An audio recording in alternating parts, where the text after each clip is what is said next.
Have you ever found yourself after a game of D&D debating over a particular rule that came up and trying to figure out, as a group, how to break it?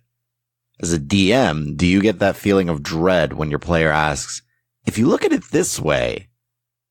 Well, we decided to turn that into a podcast.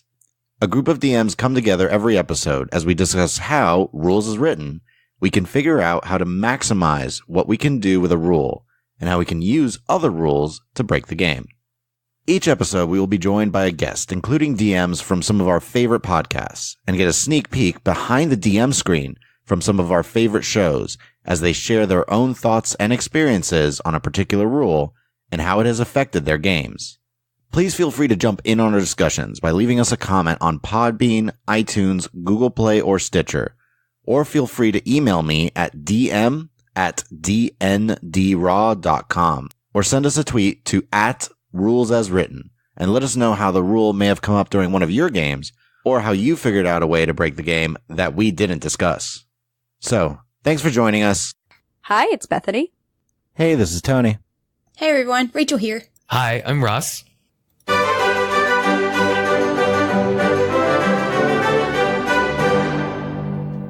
So today is going to be one of our meta episodes. No, not the one on metagaming, but this time on rules themselves.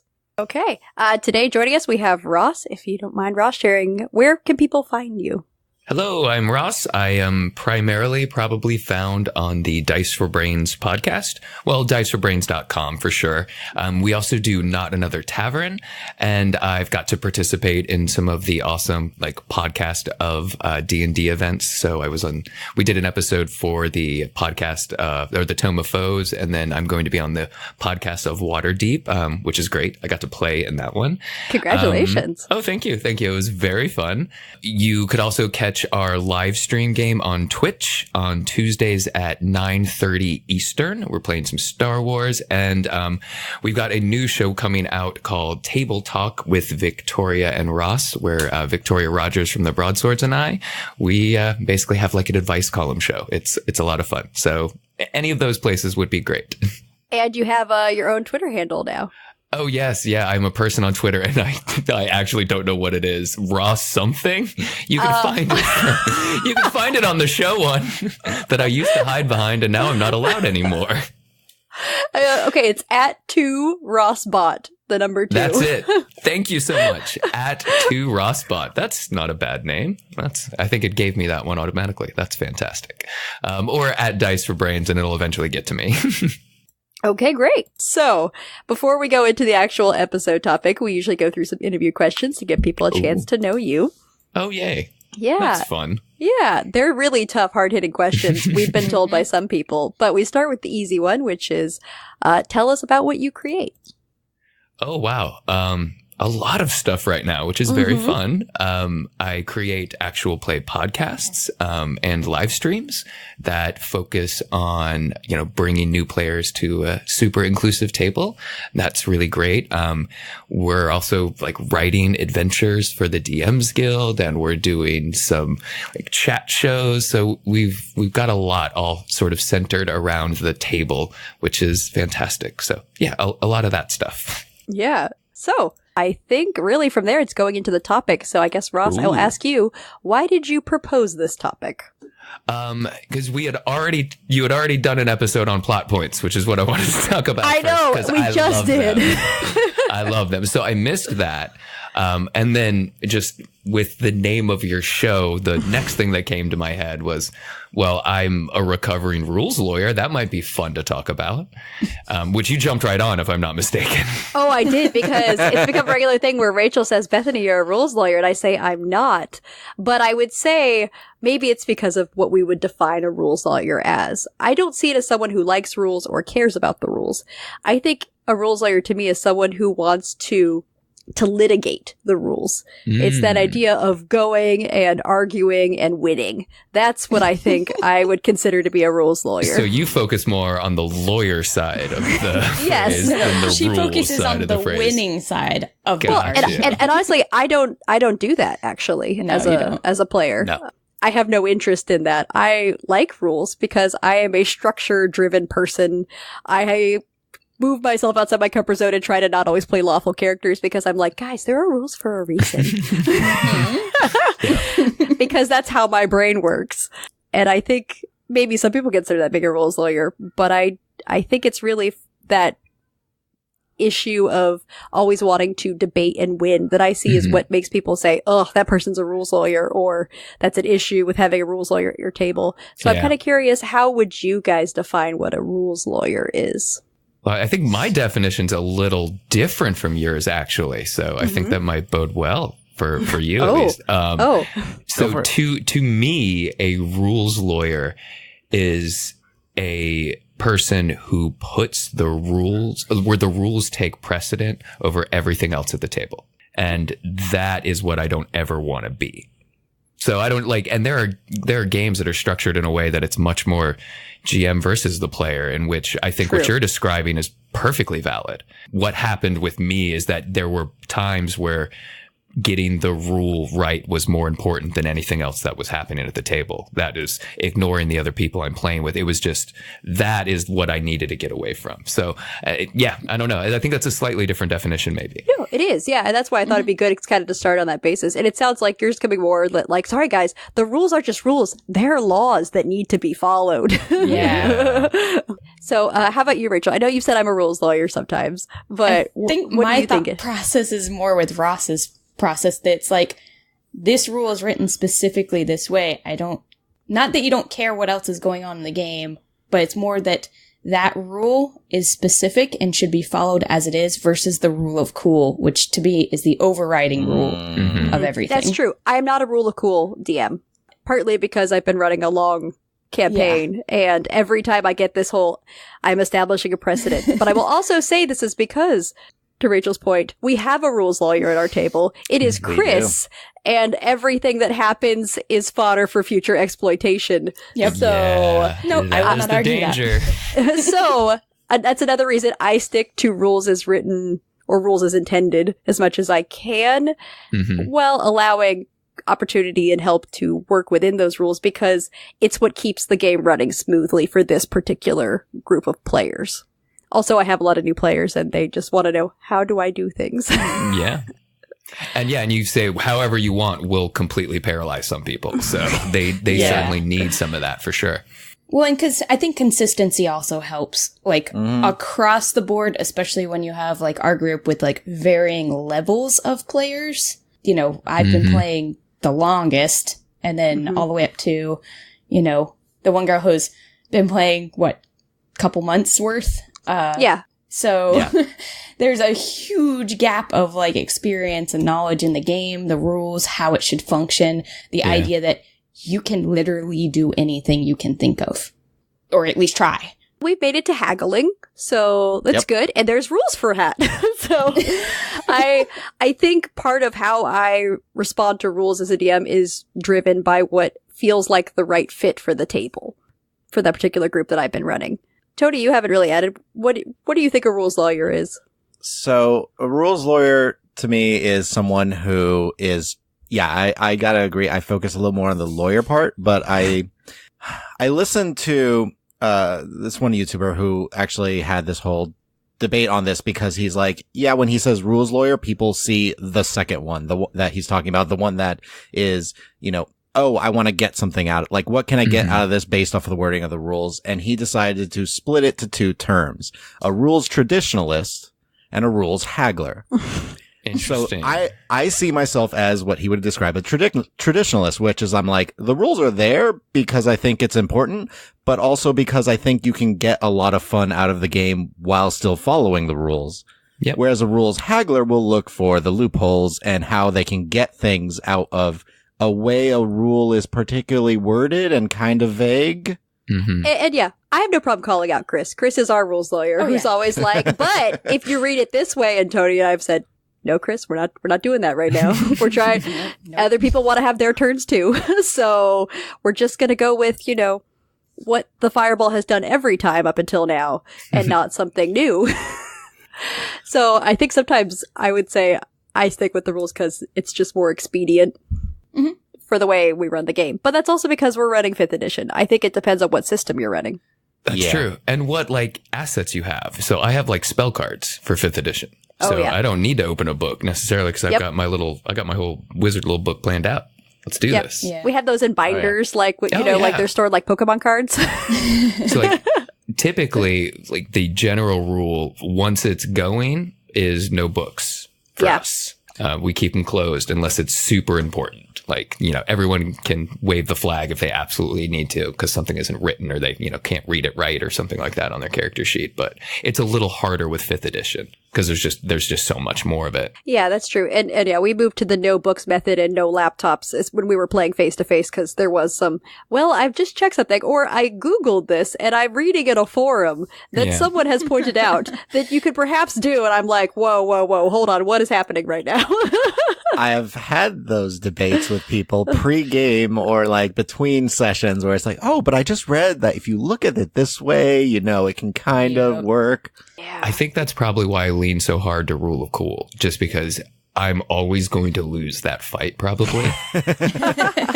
And it's just going to slow down the pace then. So let's just go. So my whole thing with Rule of Cool is I'm willing to like let people do a lot, but it might not be the way that they want. Like they might want to try something ridiculous. But I'm like, okay, you can start doing that. It will require these 2 checks and it will take you this turn and your next turn or something like that rather than all in one go. Oh yeah, for sure. Yeah, as a DM, Tony's really good about, okay, tell me what you want to do, and I'll tell you how mechanically we'll make that happen. So I think that sort of gets you to where you want to go, where people still have the freedom to try things. Like, I don't think Tony has said no to any of us as a player. I don't want to say no. No, it's always just like, yes, but here's how you go about it, because it might not be what you think you're doing in a particular mechanical sense. I think the closest I ever tend to be to saying no is, oh, I want to do this spell to do this. I'm like, okay, the spell doesn't do that though. Right. There is another spell that, and I'll usually say like, oh, there might be like roll an Arcana check. You might know what spell actually does what you're trying to do. Or if you combine like you and so might be able to do blank. Yep. Yeah. Give them a couple other options for sure. So Ross, you said you were a rules lawyer from the definition you given. So what has been your journey to now? Well, it was largely, especially working in video games, pace has become sort of like the biggest focus for me as a GM, quote unquote, storyteller, quote unquote. And I found that my tendency to be what I would describe as a rules lawyer. And you're totally right. I'm never really thinking about that from the player perspective. That's really kind of more as a GM rules lawyer. But it would kill pace at pretty much every turn. And it got to the point where I want to say we were playing a game and I realized we'd been playing like 2 hours and maybe actually played like half an hour. And I was like, I can't do this anymore. Something is wrong, So I immediately started no book. So I don't care what I get wrong. I don't care. Does it feel fair at the table? Like everyone has a say in it, of course. But if everyone can agree, yeah, that sounds pretty fair, then we're just going to do it. Yeah. Yeah, I've definitely had times where I'm like, I'm going to make a ruling. We'll sort it out later if that was wrong. And there are times where I've been like, so I was wrong about that, but it worked okay in the moment. We'll figure it out because there are things that the rules just don't cover. Absolutely. And there was a panic moment when I started doing the actual play podcast because there's that, okay, well, I don't ever want to get a rule wrong. Someone will notice and call me on it and I will crumple into it, upon myself like a dying star. Yeah. Yeah. But we're trying to bring in a lot of new players and sort of by extension, we bring in some new GMs. And I think it's kind of important to see that I messed this rule up. And this is how we dealt with it afterwards. Like, I messed up this really big thing that's going to happen. It's not a big deal. Don't not GM because you're not going to get a rule right. I can guarantee you're not going to get them all right. Nobody does. Nobody. Well, and I would say when I started DMing, I was definitely more intense about it because I was like, I need to do this correctly because everything's a precedent for the future. Exactly. And be very dramatic about it. But I think also there was sort of a realization that I am doing this for fun. So I'm not being paid to do this. This isn't my job. It's not like I'm going to have this a mark against me that I made an error. So I think there's definitely a moment, at least it was for me, where I clicked like, okay, I'm going to make mistakes. And that's okay. I will also say I was spoiled by having Tony as a player because Tony knows the rules really, really well. I became obsessed when we Just started believe it. D&D. Thank you, Rachel. It's greatly appreciated. It's Rachel's fault. She got us into this. You're welcome. I read Player's Guide, DM's Guide, and Monster Manual from cover to cover Yep. when we first got them. And while I can't say, no, I know every single rule, I at least have a pretty good idea. That's actually how I prefer to run too. I do not want to be the one that knows the most about the rules or the one that knows the most about the game lore. Yeah, I think I've described my DMing style as sort of like a parent more than anything else. So here, to talk about, so rules is written, there is a whole section in the Dungeon Master's Guide called Master of the Rules, which talks about the DM's role as a referee.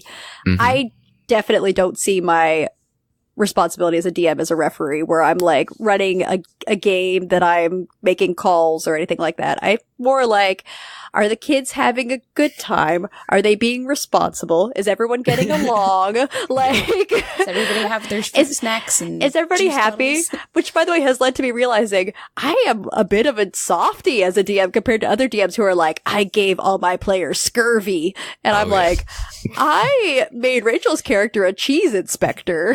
So, And I have like 16 little mice worshippers now.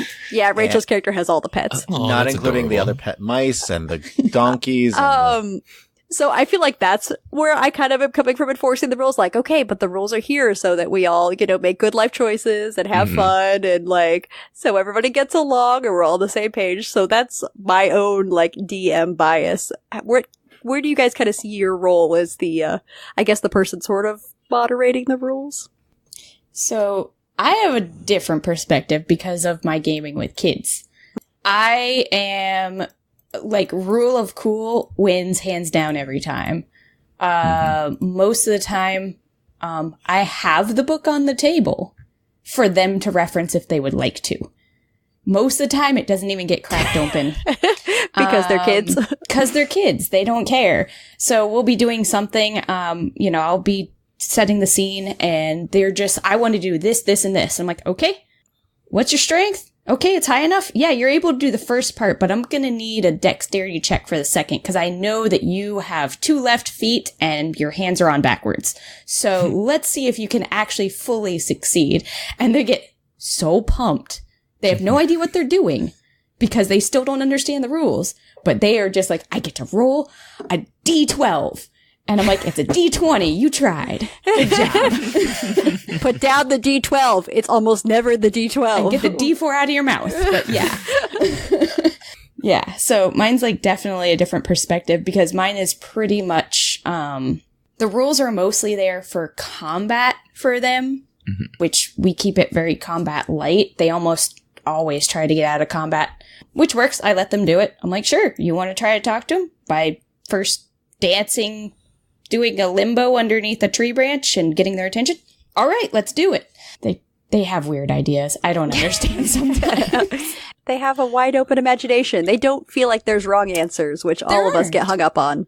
Yeah. There aren't wrong answers. But at least, I feel like when we have answers, they at least sort of make sense and aren't completely out of left field. Yes, we as adults do tend to have a coherence filter where we filter it through and go, does this make any kind of sense? Not all of us, but some of us. And in ways that's great because then things make sense. But another way, we probably reject a lot of awesome ideas like you were describing, which would never occur to me. So I guess, Ross or Tony, thoughts on what I guess kind of the role of the DM or GM is and My role is just to survive. Just to survive the session. Just get out of it intact. Yeah, I don't often find myself in a place where I am refereeing the rules. The only currency I accept at the table is player buy-in. Whatever I need to get that sweet, sweet coin, we're good. Whatever we need to do. I will figure out something that feels fair at the table. But I am more the one well, come on, can't you bend that rule a little bit? Maybe it doesn't mean what you think. You could, it's weird doing it for the show too, though, because everyone I think engages with the game, maybe at a more kind of rules respectful level, wanting to present the game right too. So I think there's a lot of that with doing the actual play stuff. So at the table, it's a little more They're a little more pushy. That's actually a good point. Being a podcast player is different from just sort of your standard play, I would say, and what the expectations are. And also how far someone is willing to go to push a point. I think they're kind of like, well, it's okay. Well, it's all going to get edited out. Right.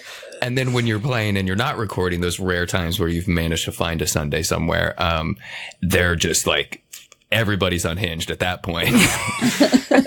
Try everything. Yep. Yeah, I've been writing this campaign for 3 years. It was originally the 5th edition module, Princess of the Apocalypse. People who have listened to our podcast have heard it over and over again because we've been writing it for 3 years. Yep. It was Prince of the Apocalypse, but they finished that and the ending was going to be really boring, so it's now something completely different. But going back to running it after 3 months and having only played online and for the podcast in that time, it was very weird, like being back at the table. But in a sense, everyone was so much more chill and nice. Right. It was so nice. We were all like way more relaxed. We've been recording together for all these months, like online. So being face to face, we're like, no, this is good. Let's share chips. Like, eat crunchy things and sneeze. yeah. That is one thing. Having food that you can just actually talk. Oh yeah, I want to do that. Mm-hmm. Rather than like, hold on, let me finish my snack and drink and make sure my throat's clear and now talk and. Mm-hmm. Yeah. So the new player we mentioned, the one who has been only with us for a few months and is into haggling, she was coming back and she hasn't been recording with us. So she was thinking, I have no idea what the rules are and I don't remember how to play. I've forgotten everything. But then when she got to the table, she was like, oh wait, never mind. We're cool. I know what I do. I go and I talk to people. I play my violin and I Stab make things. Yeah, I stab things because she's a rogue with a performer background. Right. She's a rogue that actually wants to be a bard, but also is really good at killing people. She's really good at roguing. She's really good at She's a killing rogue. people. She's an assassin rogue. That's what she does. But I think for her, once she kind of got to a point where she was like, okay, I feel like connected with the rules again, I think there's like a reassurance to knowing that the rest of the group is there to like support her. Yeah. And that everyone's sort of comfortable and in the same space with what the expectations are. Like, I don't expect all my players to know all the rules by any means. All like, of them. no, especially when you're new or you're new to role play games altogether and you're like, I have these dice. Which ones are the ones I'm using? It's never the D12 or almost ever. but I think for me, I like as a DM knowing the rules well enough that I'm able to like support that person. But I am also spoiled by having Tony as a resource. Yeah. So Tony, you didn't give your answer, did you? I did not. The role of a DM. No, I don't like referee at all for this. Mm-mm. I see myself kind of as, I don't have a good way to put it, but I'm just like, I have a good making term. sure everyone had fun while still in the confines of the game itself. Bus driver. Bus driver. There you go. You're taking everybody on the trip. You're in charge of making sure we all get there safely. And have a nice and enjoyable ride. As players, not as characters, because not all the characters will necessarily arrive safely. If you kill my character. No. I am never go out to try to kill your character. Never. I Always know. remember that. You can't control the dice.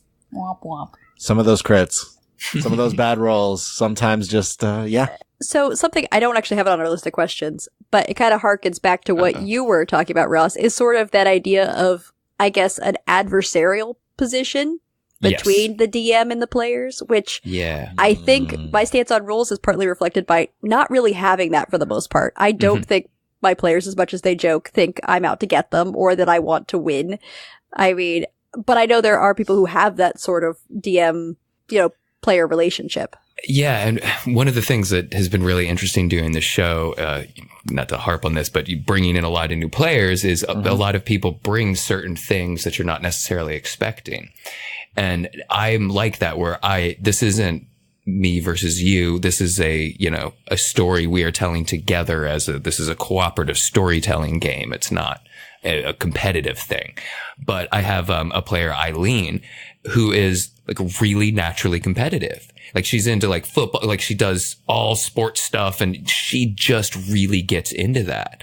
So it's been very interesting to kind of adjust how I run when I'm interacting with her characters, because she gets so much enjoyment as a player from it. So I get a lot more buy-in from her if I'm a little more adversarial with her. It's really interesting. And I've played a couple games that are actually built straight adversarial, where it is very much the GM versus the players. Let's see if you can survive this. So those are interesting as well. But I think there are players that actually really kind of like Isabella too. She likes it when my dice are bad. And I love that she likes it when my dice are bad. So, there's this thing where you almost want to present it a little bit, but never actually really mean it just enough so that they can kind of enjoy it. It's weird. Yeah. I think it's not the same from one session to the next, right? Mm-hmm. It's context driven. When you as the DM are the enemies and you're rolling like badly, I know, like, especially for Rumble Squad, Rachel, you're like, yeah, all right, you miss me. Or when you guys get that like crit on one of the big bad monsters that have been like harassing you this whole time, like those little cheers of just excitement. Yeah. But I'll say for you're talking about buy-in for the games Tony runs for our podcast. I think the thing we all buy into that Tony presents to us is he wants to give us the opportunity to be heroes. And that's something we're all looking for in the style of game we're playing. It's a fantasy world. We're all playing these cool adventures. We want to be heroic in some way. And Tony presents a world full of challenges that encourage that heroism. And I think that's why, even though, like Tony was saying, we're all like, oh yeah, you're rolling bad. Honestly, we know it's coming from a place of Tony giving us an opportunity to overcome and succeed and have those moments where we're like, that was awesome. Yeah. Because the possibility to fail is there, but we're hoping that it doesn't happen. Yes.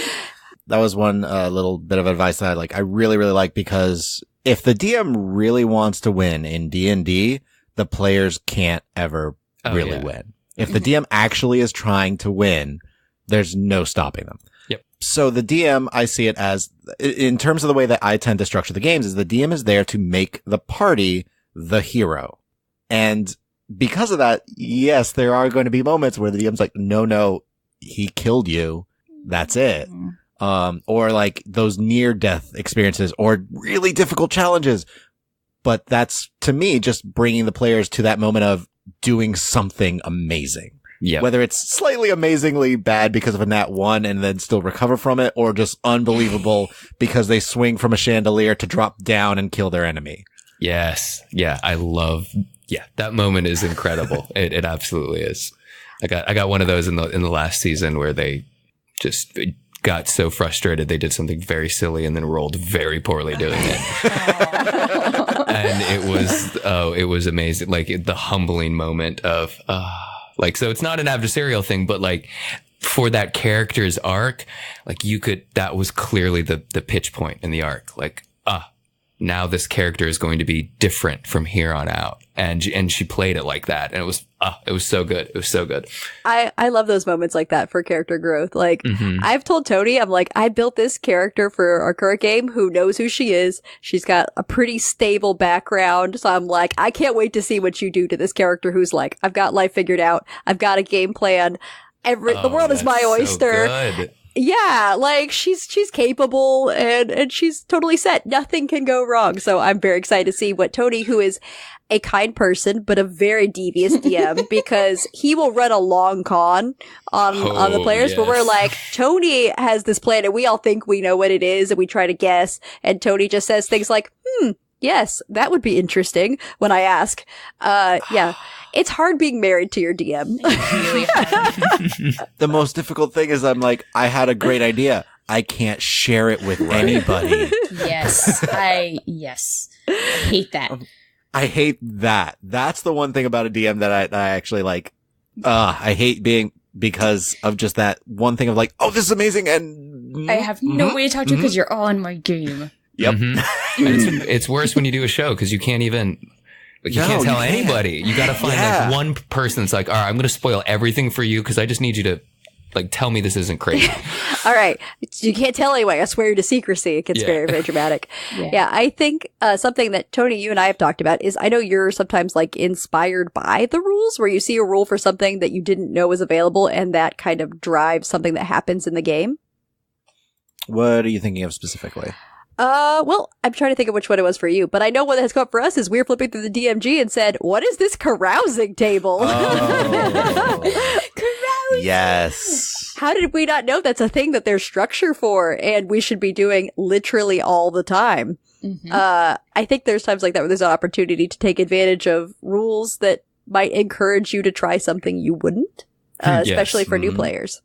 Yeah, the carousing was one that we definitely like. As soon as you read it, all of us were just, I'm sorry, say again? How do we do this? How does this happen? When can we do this? Yeah. How frequently can we do this? What are the How much consequences? money does it cost? We don't care about the consequences. We're just going to roll with it. No, just give them to our fighter dad and he'll hold our money for us while we go and get wasted. Yay! Well, we make good life choices. You made so many good life choices. Well, so our show is called Rules as Written. Not because we always follow rules as written. We mostly do in our games, especially for the podcast. But we kind of were interested in that difference between rules as written versus rules as intended versus rule of cool. And I think my question to you guys was, how do you feel that thinking about those kind of concepts sort of informs how you make rules decisions? Or are they not valuable to think about at all and you just run what feels right? I think you read the table for that one in all honesty, because there will be games that are with a really simulation focused party. And, you know, they appreciate there's a place for all of them. There really honestly is. Yeah, that's definitely a good answer. I know I, as I've said, I don't do a lot of real cool. I'm not as drawn to it in how I think about things, not because I think it's wrong, but because I'm just also not as good at it.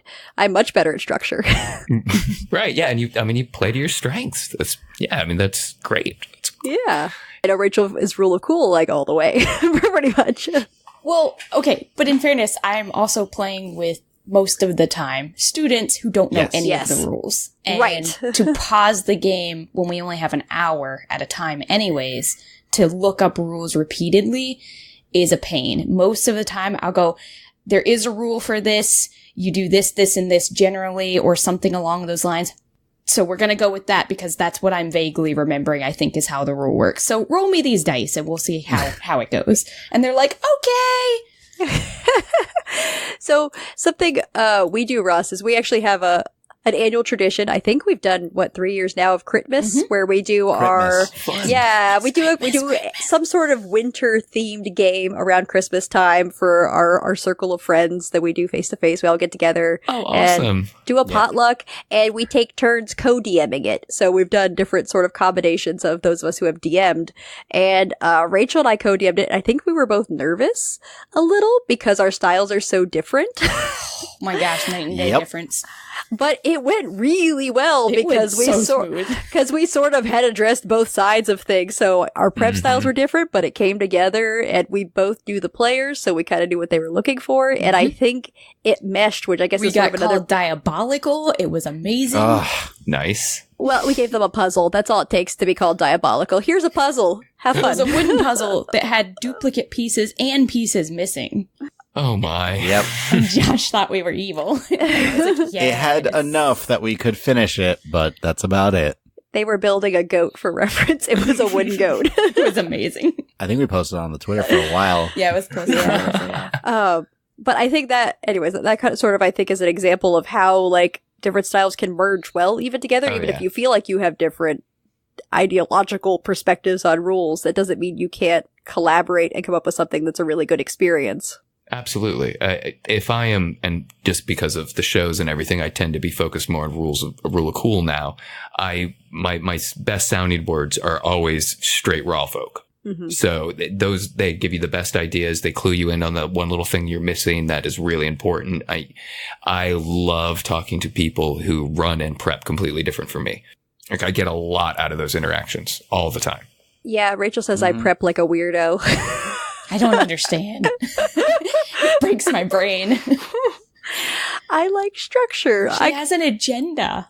It's very organized, but it's a lot of just like, RP is probably going to take about this long. Then if they do this, then there's combat, and then it'll take about this long. Wow. Or if they do this, then there'll be more RP, which will be about, and she's usually right. Well, Nice. I've been writing for mostly the same players for 3 years, so I tend to have an idea how long they'll want to spend on things. But yes, I don't, it's not totally the agenda, it's more like a estimated timeline, and I apparently have learned that's super strange. But Having an estimated timeline is amazing. That's incredible. So when Rachel and I were co-DMing, I'm like, I put together our estimated timeline, I've shared it with you through Google Docs, and she's like, I'm like, what is this? What is happening? So, I'm like, I have bullet points. Yeah. And I need somebody to hand me one of those. Like, oh my gosh. I think I could do really well with that. I'm I'm sure there's one somewhere. oh, it's still in Google. It's still in Google Drive, yes. I'm sure. That works for me, and that goes with my tendency towards structure. But at the same time, I know Rachel is way better at improv. I mean, I could do some level of improv, but it's not my strength at all. I'm like, hold, let me think. Okay, I know what to do, but I'm not like, boom, here's the whole story arc, and Rachel will just come up with something, and I'm like, great, that sounds good, let's run with that. Yeah, sure. Like, does it sound good? And she's like, yeah. Yeah, well, yeah. I don't know where it came from, but It's good, thumbs yeah. up. Yeah, that tends to be how I go too. So it's, I get so impressed with people that are that well structured. Dave's similar, like he has color coded indexed, like index cards in like a little plastic thing. And it's incredible. He has little pictures on out. I think he was like a detective in a past life or something. I don't know. But his prep is just like drool over it. And I have one sheet of paper and like 6 Post-it notes. That sounds about mine. Yeah, I was about to say, I think that sounds like Rachel's method, which works just as well. I don't think it's like, I know people are like, oh my gosh, I admire how much you prep. I don't do that because I want people to think, wow, your prep is very thorough. It's more like, no, I need that. It's a coping mechanism. Like, it keeps me sane. I'm so impressed like with that level of stuff, because that is just beginning, middle, and end. Like I got maybe 3 scenes. Like you could do the whole thing with anybody. Like, and when you can structure for the group too, like that's incredible. I sweat too much when I run, way too much. Granted, things do still goes totally off the rails sometimes, where I'm like, not the city I thought you were going to. But that's okay. I prepped for that too because I'm paranoid and I made a contingency plan. Mwahaha. Right. Meanwhile, I'm like rolling for like random names and going, yeah, you're going to meet some people. Hold on one second. Oh, the random names. All I just roll ahead of time and write them down. I'm just like, yep, I'll pull them out of a hat as you guys come up to random people. Oh no, you walk up to a random person, you name them. That's my rule. Oh. I've been telling Tony he needs to do that to us more, because for one of our groups that I'm in, I'm like, okay, we need to go to, I guess what I will call Fantasy Office Depot. Is that available? And what is it like? So going forward, Tony's going to make us name and describe Fantasy Office Depot. I don't have this ready because you were just supposed to stop and mail your letters. Go ahead. What's here? We needed Yeah. calligrapher's supplies. Yep. I can usually go, oh, you walked up to this person? Do you know them? Yeah, I know them. Oh, good. What's their name? And now, like, you've already established you know this. So now you don't want to be the person who doesn't know the person's name that you just walked up to, because now you just handed me a grenade. So start naming NPCs. There you go. See, Tony, you need to do that more. You need to push stuff back on us. You just take responsibility for things too easily. Yeah, I'll be mean to Mike. You guys are headed to his hometown soon. That's where I can just be like, all right, you know everybody, go. So bring it back to rules. I'm sorry. We got a great whole discussion on tips for GMing and how to do better. I think kind of reading over in the DMG how to master the rules, it kind of says that, you know, there's a lot of things that could be in the player's handbook. If you like, you can create your own stuff. There's optional rules, like you mentioned, Ross, variant rules, which we've been embracing more in our game. Oh, they're for beautiful. Sure. But I think one of the things I appreciate most is having those moments where Tony particularly will say, oh, there's a rule for that. When I'm like, oh, I wonder how to handle this in a game. And he's like, there's a rule for that. And I'm like, there's a table for madness? What do you mean there's a table for madness? I don't remember that. Go on. Out of the Abyss is filled with it. But I think there are times even where if you haven't had a chance to like really review the rules, you might put effort into trying to invent rules for things that already exist. Most assuredly. And then you bear your home brew and that becomes a thing. And yeah. But that's good too. Yeah, or I think something I've seen a lot of people mention, it's come up in conversations on Twitter, is where people are looking for rules to add to D&D 5th edition to accomplish things they want, and essentially they end up building something that resembles another system that already exists, or something that could do that better. So I think that's another reason where I'm like, we're going to stick with the rules, because if these aren't the right rules, then maybe we're just playing the wrong system. Yep. I mean, that's like plot points realistically kind of change D&D for me. So now that is just, and you know, you could always sort of do that on your own, but as a presented variant rule within the core game, that's a huge one for me. Okay, so quick question. How do you use plot points? Because there's a few options. Oh gosh, and I should know the name of it. It's the first one where basically it's a GM token. You get to be GM for a minute. What happened? And like, really, those are just little like player buy-in silver dollars that I see. Like, oh, and you want to be more invested in the game? Yes, please. I'll have that. And you found the MacGuffin. Yeah. What's the MacGuffin? Yeah, it's great. And one of the things I really like about it is that everybody has to like spend them. So you're kind of encouraging them to interact more with the world and contribute more to the storytelling just because there's a mechanic behind it. So I don't know. I that's how I use it primarily, and I love it. Oh, that's why I was interested. And I think it kind of, to tie into what you were saying, what rules are available do drive what we do as players, I think. So as much as I say, well, Tony will tell us how to do something we want to do, I know I will try to do things because I know there are rules for them. And on the flip side, I might shy away from things there aren't rules for. So I think that could be the downside of kind of being very interesting. I hadn't thought of that. Well, it's sort of the idea kind of to pattern off of how things work in linguistics, right? It's hard to conceptualize something you don't have words for. In the same way, I think if you're in a very rules mindset, it's hard to conceptualize activities that there aren't rules for if you're in that sort of rules space. That is a super good point. I will be much more aware of that in the future. Thank you very much. I had honestly never considered that. That's super helpful. Yep. Thank you. And that's why I think my games are so crazy, because my kids don't have that rules background. They don't speak the language. Just looking at the story and the game in front of them. And, you know, I tell them go wild, and they certainly do. It's always fun. I think you said early on they were often driving their decisions on what they thought Batman would do in a given scenario. Yeah, they do okay, so it's either Batman or one of those Dragon Ball Z characters. I don't know any of their names. So Goku. Probably. Because there's a lot of the hand gestures and the Kamehameha or whatever. And I'm like, sure, you can do that. Fine. Please sit down and stop jumping on my table, though.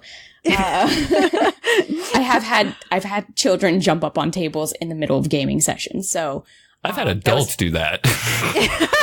Okay, but are you in the library? Valid point. No. I had a 9-year-old child jump on the table yelling, "Mice, settle down, don't riot." And I'm like, please get off the table, please get off the table. And my boss was looking at me going, what is happening over there? I was like, it's under control.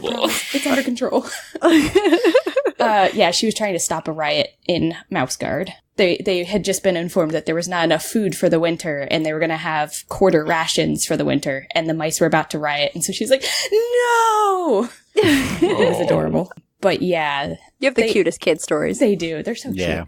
But yeah, a lot of times they tend to think about what their character is going to do based on what a famous character would do.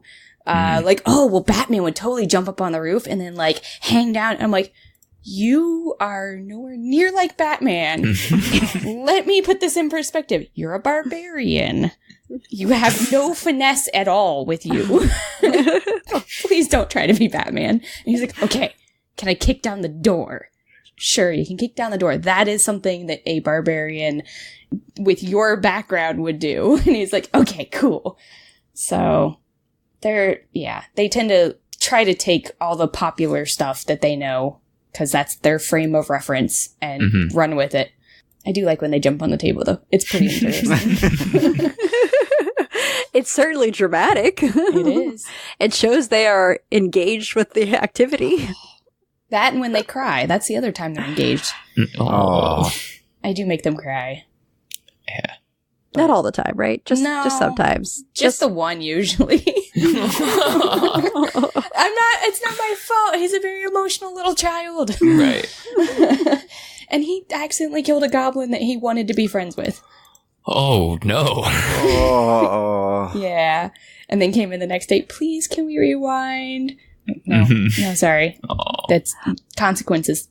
So, speaking of accidentally killing something, I have a story, and my brother will probably hear this, and he'll be like, great, she told the story about my game, but I'm doing it anyways. So, my brother is new to D&D 5th edition. He's running the first adventure, in Tales from the Yawning Portal, is it the Sunless Citadel? It's the Sunless Citadel. The Sunless Citadel. And for his friends who are all new to D&D. And I was so excited when he said he was going to do this. I'm like, oh, I can't wait to help you. Have our minis and our dice. We're here to support you. We'll cheer from the sidelines. And in spite of all that, he still let us come to his first game just to, be supportive and help with rules and stuff. There's a part in that adventure where there is a small, sorry about banging noises. I was about to say all that's going to be in the recording. Well, it'll just sound very dramatic in what I Okay. That's okay. I'll lean in as much as possible. So there's a point where there is a small kobold who's like in a bedroll who is crying, and through some misunderstanding and someone getting a little murder hobo, someone stabbed this crying kobold. And it was immediately like totally polarizing between, I don't know what happened. It was just, I had my sword out, I stabbed him, people being like, how could you? He was an emotionally like devastated kobold. He needs us. And my brother is over there going, he's killed him. He has no HP. Like, he's dead. And I'm like, look at the faces around your table. He has exactly 0 HP. They could still save him. They have a healer. I would say give them the option to heal him because this is a crucial moment for your players. And he's like, but he's dead. He has 0 HP. He's a monster. And I'm like, don't worry about that. Read the room. Yeah. They are going to be divided forever, not as characters, but as players over the death of this one kobold. They're coming unhinged. Fixed it. Quick. So they were able to save Meepo, who I know Rachel has read this, so she also knows Meepo, who is in the adventure. He's just a very pitiful little kobold. He's very pitiful. Yeah, My players I like really loved him. But anyways, that was one of those times where I was like, I know Ben, my brother, I know what the rules say that yes, he's a monster, he has 0 HP, he's dead. But based on what's happening right now, they need this. Right. But in Definitely. fairness, you could be flexible and put him as an NPC, which then he is no longer technically a monster. He's an NPC, which Right. would follow the player rules. Right, I was gonna say, it gives you discretion within the book. I mean, how you want to handle that. I'm like, he has 0 HP, they've got someone right there who can stabilize him, so they stabilized him, and then they had a serious conversation about, harming Randomly innocents, and don't stab first, ask questions first, let's talk it through. But I think that was one of those times where following the rules as exactly they are written would have led to, not like the end of the game, but would have been a very difficult moment for players and characters to get past, as they all would have stood sadly over the body of a dead kobold who was crying, or had been. It would have been very traumatic. He had been crying. Had been crying until the accident. So I think there's times like that where, even though I am a rules person, where I'd be like, there's fudge room for sure to do what needs to be right for the story. Yeah, definitely. And that was exactly the same call that I think anybody would have made, realistically. I mean, those are important moments. And I think that probably doesn't even fall into like intended or cool. Like, No. That's kind of this weird other thing that we all do sometimes. Where we give people what they need. Yeah. Which is kind of a weird thing when you think about it, but I think the whole point of the rules is to support running a good game. Yeah. So the good game is what's important. Yep. So I realize we only have one question left on our questions list, which takes it back to our very beginning about rules lawyers, which is, how do you handle a rules lawyer? Or what do you do if you are one? Well, what's worked for me is not opening a book once the session starts and making sure you are the person that doesn't know the rules best at the table, which doesn't always work, because sometimes you're all playing a new game, and you might be the only one that's looked through the book, but. And eventually someone has to know the rules best. Yes, Yeah, in someone our group, has to know that's the rules. Hi. So what did you say, Rachel? When Chris gets on his rules lawyer moments, I just let you handle him. So the You advice just is shut him down. You're like, no, we're not doing this. Sorry, it's true sometimes where I'm like, no, this is not the time or the place. Easy boy, calm down. We got a game to run. Okay, so that's the solution: is find someone who's better at rules, or find someone who will shut people down for you. Right? Yeah. I mean, study the rules. Just don't study them at the table once the game started. There you go. Do that's your good best. advice. Yeah. Follow your dreams. Be true to yourself. Work hard. What do you say, Tony? I actually have to agree with Ross on this, just that I put the book away once play starts. Have your character sheets. That should have everything you need on it. If it's a spell issue or a clarification, I get that. But also part of it is because I know the rules pretty well, or at least have everyone's spell list on my phone, because I do that. Just ask. I can pull up quickly if there's an issue of clarification, or if I'm like, yep, this is how I'm going to rule it. For now, we can always clarify it later when I go and look something up. Yeah, as a player, I try to frame things as a question. So it happens a lot in our podcast where you hear from me, question to the DM. And Tony's like, all right, I'm ready. What's it going to be? It's usually, I want to do this thing. How do I do that? And he gives me a quick answer on mechanically how to get there. But I would say, as an accused rules lawyer, I think part of it is just reading the room as well. It's just sort of gauging, are people enjoying what's going on, whether you're a DM or a player? If you see people shooting, like, accusatory glances at you on a regular basis when you ask lots and lots of questions, or you find that you do all of the talking in combat and all of your turns are very, very long because you have lots of things to discuss, I would say maybe that's the point at which to step back and evaluate your playstyle, which I know I have done, where I'm like, oh gosh, I'm a monster. Oh no. But that gives me room to grow and get better. Absolutely. Absolutely. Yeah, it's building from the ground up. We're all always learning, even when, we've talked about different experience levels. I think there's a certain point where it's less about time and more about just finding that right fit and that right experience, because I know there are people who have been playing shorter times than me who are a lot stronger at certain skills than I am. So we all learn as we go. Absolutely. And just, you never stop learning. It's always going to be, there's always going to be another game, another book to learn. And Oh, yeah. So we got through all of our questions. I think that kind of worked as our wrap up. Usually we try to do a what have we learned today, because we're a sitcom. So how did you get into tabletop role playing games? Oh, well, I had one of those relatives. So I had an older cousin that saw me. I think saw that I was playing probably a RPG video game. And then one Christmas I got, I think 5 really beat up advanced second edition D&D books, and that was just kind of the beginning of that. So, and I did not even know what they were at first. Probably I'm sure they sat in a pile for months before I even opened one, but it was pretty straight head on after that. So it wasn't love at first sight, but once you got to know the books, Oh yeah, because I think it was a Christmas scenario where I was probably really excited about something else, and then I had forgot about it momentarily. But bike. Yeah, something like that. And then it was just a beautiful world opened up, and I got as many friends into it as I could. And, we probably played, sleepovers and stuff, for years until we even knew there were game shops and stuff like that. So I grew up in a small town. So the closest store was over an hour away probably. So yeah, just walking into one of those shops for the first time and seeing the whole world of it, as opposed to just the 5 books we had, was an incredible experience also. So that was really what cemented it, I think. Yeah, the idea that, oh my gosh, there are more people out there who want to play games. And more games. It was incredible. The idea of other games existing it just hadn't clicked yet, It was an awesome time.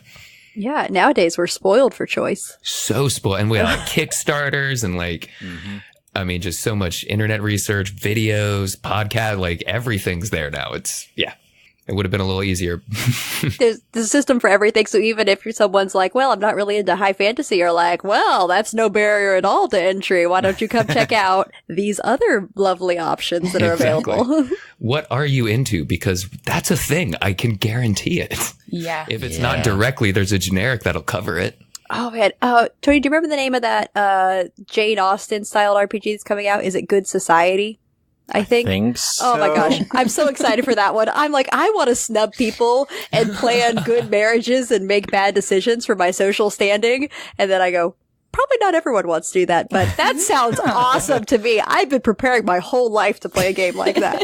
I would love to play that. Like, that sounds so incredibly unique. I like those. Yeah. I like just how big and wide it is now.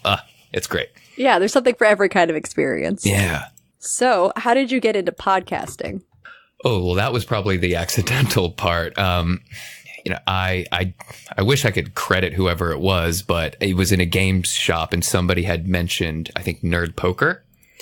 And I had, I listened to like NPR, so I kind of already was in a little bit of that. So their podcast and then like Nerd Poker. So I'd listened to a little bit of that and just, casual kind of podcast listening. And then I think it was the Black Tapes was like the first thing, like podcasts, like me and my partner really got into. Like that was like, date night was listening to the Black Tapes, with like candles and stuff. It was great. Oh, wow. Oh yeah. We went for it. We absolutely went for it. And then it was just, well, I could probably do something like that. And, there's a whole bunch of other games to play. And then you start learning like, oh, well, there's so much of this too. Like I didn't even know all this was here. So it kind of led me to actual play, as I was thinking about, I might be able to do something like that. And that wasn't even like my first thought at all. I was thinking of doing something just probably completely different, but. Oh, really? What was the first pitch, if we can hear it? Oh, no, it would have been something like, well, because of like the timing, probably something like focused on like local politics or something. It would have been something like really small and just like, that was kind of just where my head was, and then the idea of putting the table and the podcast together, as soon as that clicked, I couldn't walk away from that. So. Yeah, it's like two things that you love and bringing those passions together and just sharing that with a community is sort of like one of those experiences that's amazing, but also very surreal, I think, when you reflect on it. Absolutely. And, I've had a lot of opportunity to like run games in shops, and that thing that happens is somebody who's interested, but they want to watch. Mm-hmm. And that I've seen people get really uncomfortable in those. And I've always kind of been like, yeah, absolutely. Pull up a chair, just chill, hang out for an hour. That's fine. But that kind of makes the table uncomfortable sometimes too. So just the idea of always having something like that available to someone is incredible. So if anyone ever what is this like? Here you go. You don't even have to go through the social oddity of it. You can just listen. You're like minimal awkwardness. Yeah, exactly. A lurker without them knowing. Right. It's not a lurker. It's a listener. Okay. Right. Now they're patrons, which is fantastic. Yeah. It's all about bringing people in, right? Yeah. So, just the idea that I could do that in some small way was, too much to not try. So, and then I fell in love with it pretty quickly. So, and then you're like, what is free time? I now have something to put all my time to. Yeah. I think in my head, I was like, this will be a great way to justify the time that we spend playing these games. Not a way to like triple it, but yeah, that's the way it went.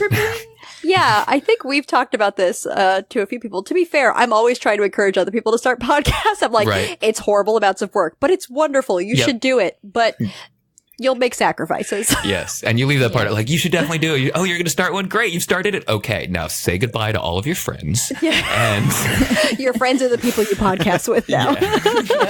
Yep, you can only speak to them, and only when it's recording. Yes. It's not 100% true, but there are some weeks where it is. No. When you're editing, you get to be with them all the time. Yeah. Your friends are your constant companions. They'll always be there for you. Oh, yes. Hours and hours of them. Yep. Yeah, I'm grateful to Tony for being our editor. I help a little bit sometimes, and it burns me out fast. So I'm always like, if you're willing to, if you like doing it, please be our editor. You do a great job. And I really, really don't want to. Yeah, there are days where I quietly mumble to myself, I'm going to make them all edit at least one episode from here on out. Yep. I think about it. And then you're like, no, it's good. Well, fine. okay. Even going to them like, oh, I like it when I get just the right amount. Like, oh, now this sounds like really cool, rather than us really like thinking about, okay, what are we gonna do next? And then just, oh no, jump to straight to like the really cool scene. And then there's other days where I'm like, and another and another awkward pause.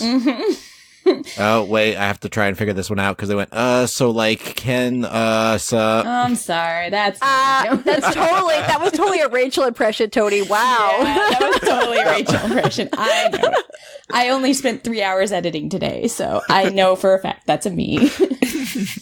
I wasn't gonna call anything out. It's all right, Rachel. I know what mine is. I don't do it as much as I used to, but things like, but yeah, no, Oh no. and I'm like, what are those words? Those are worthless words. But yeah, no, it's good. When your brain's kind of still tripping over itself.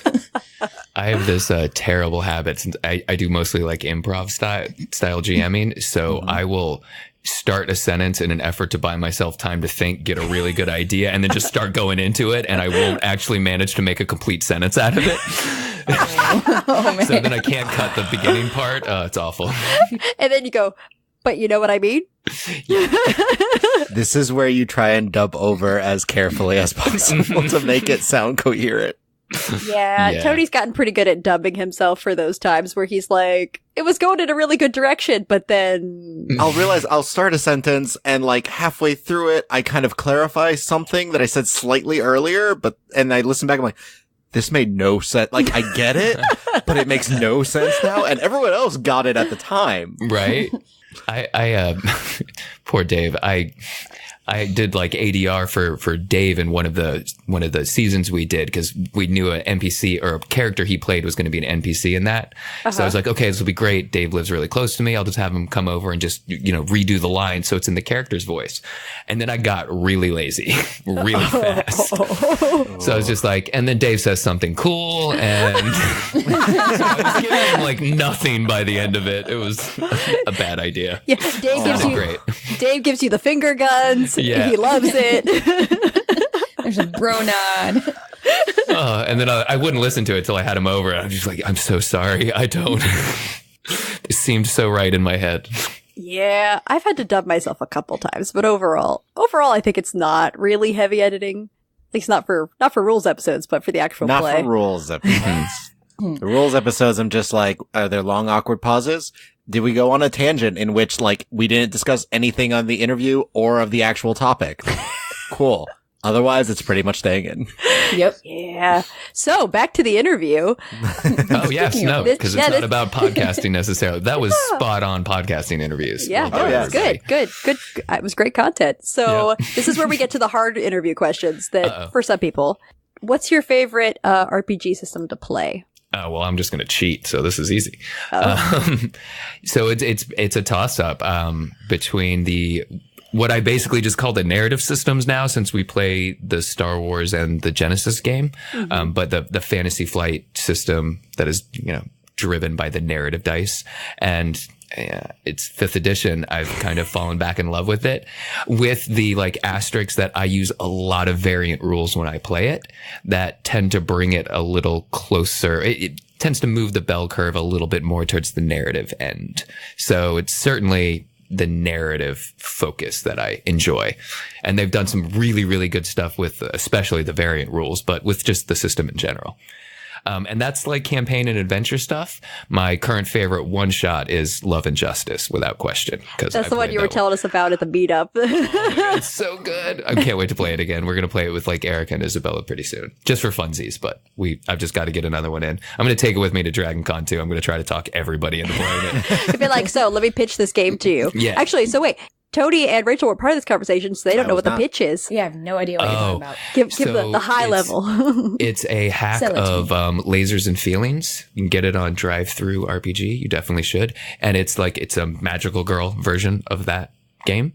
But it is so like lovingly and sincerely well crafted. Like it is like if a game could like be nice and make you feel good about the world, that's what this game is.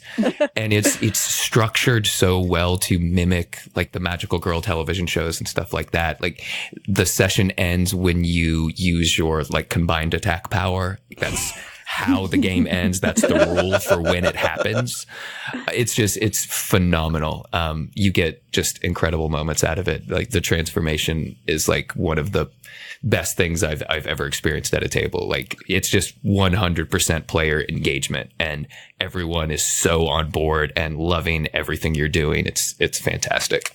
And you smile just the whole time you're playing it. There's no way you don't. It's fantastic.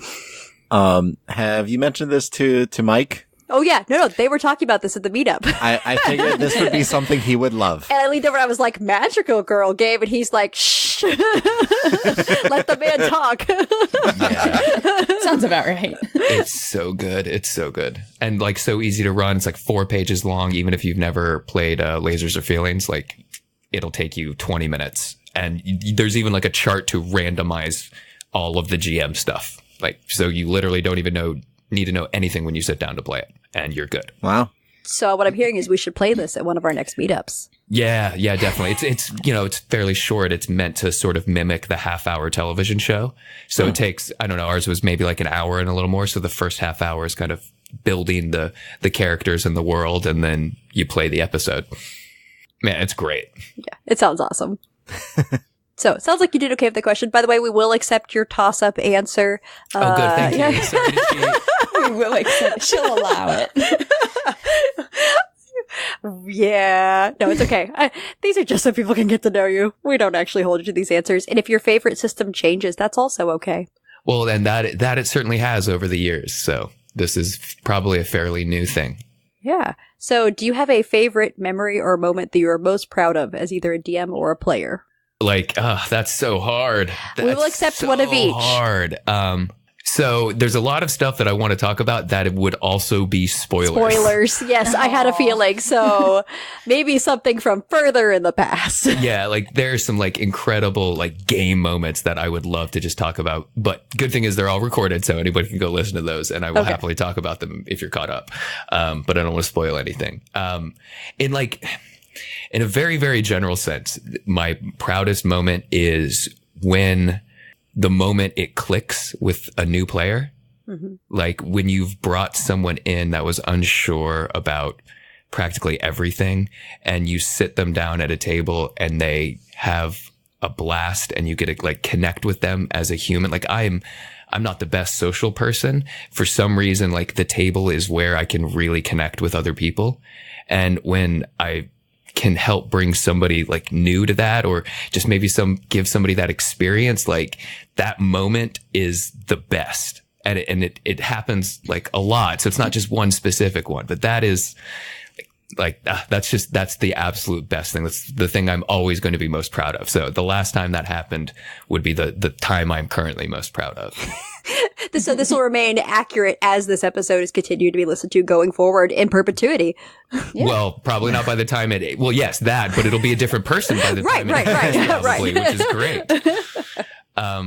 So yeah, I mean, that's incredible. So that experience and like, I don't know, getting to create an inclusive space and people can forge friendships, and it's amazing. It's why everybody does it. It's kind of a cheap answer, but it's honestly what I'm most proud of. Certainly when I'm running a game.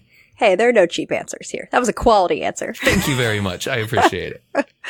Yeah, I would say it's sometimes also for me the things that surprise me that people enjoy. Like one of my friends and coworkers who had no background in any sort of RPGs of any kind, either video game or tabletop or anything, but she kept hearing about how much fun we were having playing D&D, and she's like, "Can I come? Can I check it out?" And when she joined, the moment I think she really was like, "Oh my gosh, I love this, it's amazing," is when she discovered that she could haggle like prices with shopkeepers. Yeah. And it was like transformative, where she was like, "Oh guys, Aaron has this. Like Aaron has plenty to do here. Let me use my persuasion because apparently I am charismatic." Mm-hmm. And what's even better is then we took her carousing. No, it's that like when a new player creates a character that is clearly helping compensate for a real fear the player has, and they get to kind of experience a world where they don't have that fear for a little bit. Oh, it's so great. It's so amazing. Yeah, it doesn't matter what it is. Every time I love it. That click, it's so good. It could be a big thing or a small thing, but that moment of like, oh my gosh, I have agency in this space. And also, I'm having so much fun. Yes, it's amazing. It's so much fun. So, I think the last thing we have for our actual recording is thank you, Ross, so much for joining us. Oh, thank you so much for having me. This was an absolute blast. And you didn't yell at me or anything. So yay. Yell at you. Why would we yell? No, we had a great conversation about this. And this can be a hot topic. And we have Discord exchanges and stuff, but we're all still relatively new acquaintances and everything. And this was fantastic. So thank you so much. Yeah, no problem. We did not lure you into a trap by any means. Roll a perception check. Hey. Insight. Well, I was just doing perception to see if you could see the trap. Oh, Tony was thinking it was a verbal. I was thinking it was a verbal trap. Oh no, I was thinking physical, like spikes fall. Oh gosh, you guys, you're so sinister. No, rocks fall, everyone dies. I have threatened my students with that. I believe it. Well, they are children. The first always response is, what does that mean? I'm like, it literally means that I'm going to drop rocks on all of your characters. Everyone dies. Dead. And they're like, their eyes get wide. I'm like, so you need to quiet down and listen or the game is done. And they're like, oh, so there is an end to the game. I'm like, when your characters are all dead, yes. Or you win. Yeah. See, there you go. There's the rule outside the rule. Rachel is the boss, and you do not mess with her. Yes. Children. No. And don't jump on tables in libraries unless it's a really cool dramatic moment, and then do it. That's And quickly get down. Yeah. for the librarian see. Yes. They will yell at me.